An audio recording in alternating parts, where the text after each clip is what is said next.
Good morning, children. Now, today we'll hear a very interesting patriotic story, the Narayanpur incident, written by an Indian novelist, Shashi Deshpande. And this incident is based on the 1942 Quit India movement. This story begins after the family had moved to a small village of Narayanpur. Now we'll see the main characters. Mohan, the eldest son of the family. Babu and Manju are the brother and sister of Mohan. Amma, who is the mother of 3 children, she is very courageous and stands by her children in every odd situation. And now, Mohan's father, Appa, had been talking with some visitors for nearly 2 hours. Amma had been preparing dinner and was waiting for him to join them for the dinner. Finally, she became so impatient that she told Manju and Babu to come and have theirs. But the children were unwilling. They wanted their father also to join them.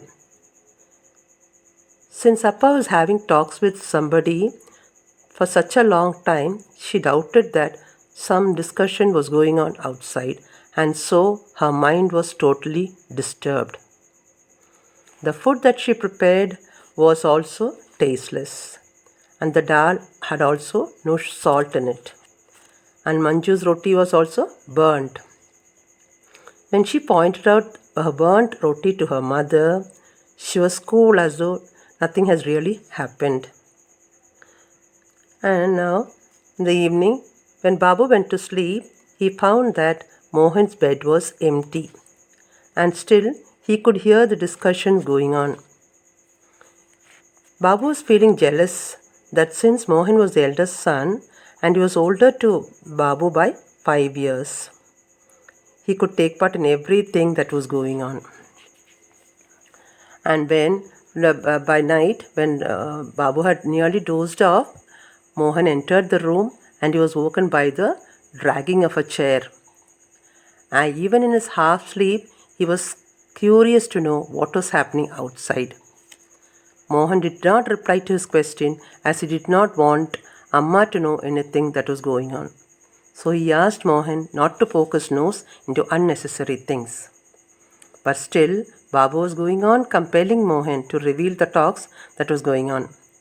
At last, in order to get rid of Babu, he said that it was the AICC session in Bombay the next day and they were all waiting for the decision. To that reply of Mohan, Babu was not so excited. Since Appa, Amma and Mohan were all involved in such matters such as Congress, Gandhiji, Swaraj, they were waiting eagerly for the decision. The next day, he heard a loud bang on the door even before the milkman began his rounds. Even though he was half asleep, he ran to the hall where Appa and his friend were laughing and talking.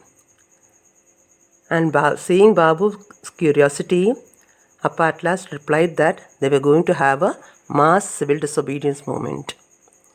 Now Babu was also ready to do or die, but without any guns. Dinkar Kaka, one of Appa's friend, pulled out some piece of paper from his file which contained the words that they shall either free India or die in the attempt. Now Babu was also very enthusiastic and he too sang the slogan, "Never, never shall we be slaves to the British." And now they were planning for picketing, hartals, satyagraha, as those were the only methods to conquer the British. Now children, now we'll see in this story that the role of freedom fighters to free our country, and it also arouses a feeling of loyalty and contributions that were done to the country, even by the small ones in the family.